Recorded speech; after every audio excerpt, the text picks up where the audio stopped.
Pagpalang araw po sa ating lahat. Ako si Calvary Quizon and this is my devotion for today, August 7. And ang topic po natin for today is, narinig mo na ba yung pre-tribulation rapture? So, ano po ba yung pre-tribulation rapture?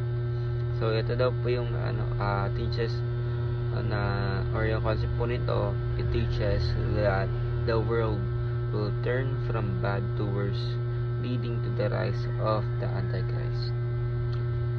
So before the climax of human suffering, called the Great Tribulation, Christ will return secretly to take up his church. Christ will save his people from a period of intense suffering and judgment on earth. Believers are raptured to heaven to be with Christ and spared from the wrath to come. So, yung iba po naniniwala na yung pre-tribulation rapture, yung pinaniniwalaan nila na napasama doon ng pasama yung mundo. And marami rin nag-argue na hindi daw po siya totoo or iba yung paniniwala nila. For me po ay hindi po ako naniniwala sa pre-tribulation rapture kasi of course kita naman po sa ating scripture ngayon. Let's read ating First Thessalonians chapter 4 verse 14 to 16 to 17. For the Lord himself will come down from heaven with a loud command, with the voice of the archangel, and with trumpet call of God, and the dead in Christ will rise first.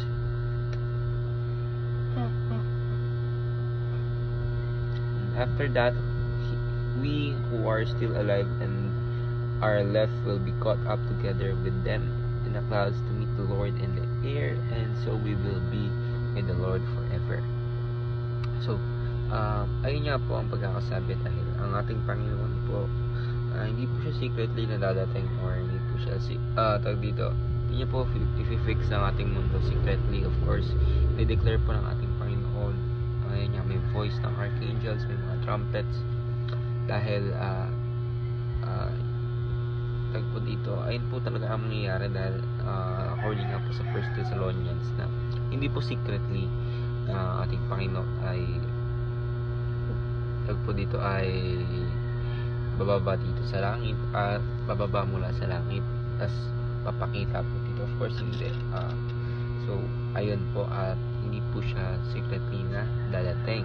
So ang ating teaching for today is, pre-tribulation teaches that the world is getting worse and worse, whereas the Bible teaches the opposite. So ibig sabihin, tayo mga Christians is napapalaganap natin through the Holy Spirit ng teachings ng ating Panginoon sa Kristo. So that is why it is the opposite dun sa yung opposite teaching po, yung sinasabi ng pre-tribulation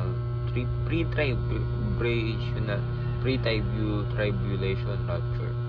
So pre-tribulation teaches that the nations will turn to the Antichrist, whereas the Bible teaches the nations will turn to Christ. Of course, tayong mga tao nagkadya ng Holy Spirit, tayo po yung ginagabayan po ng ating Panginoon para mailatag po ang kanyang church, para sa oras na pagdating po niya ay nakalatag na po na maayos.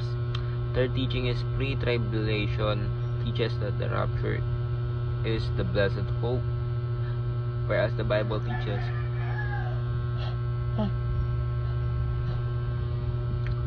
that Christ's return is the blessed hope. So blessed hope. So ibig sabihin po nito ay kasi nagka-focus po sila masyado dun sa pagbaba ng ating Panginoon, pero hindi nila alam na yung pagbabalik po ng ating Panginoon, yung talaga focus doon, yung pagkuha ng ating Panginoon sa atin. So ngayon lang po, ako si Godfrey Quizon and this is my devotion for today, August 7. Sana po ay marami ka natutunan. Ayun lang po, and